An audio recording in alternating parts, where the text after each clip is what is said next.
Zkuste se držet nějak takto, tak abyste na brzdách mohli se držet o nádrž, jo.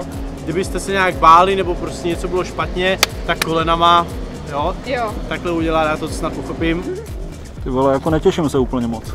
Štupačky jsem přidělával já sám, takže...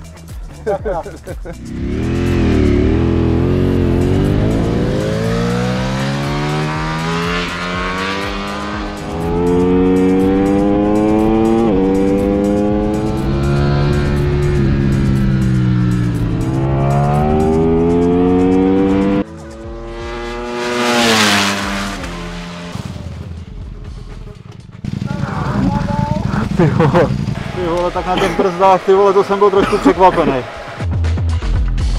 Udržet se bylo pro mě až.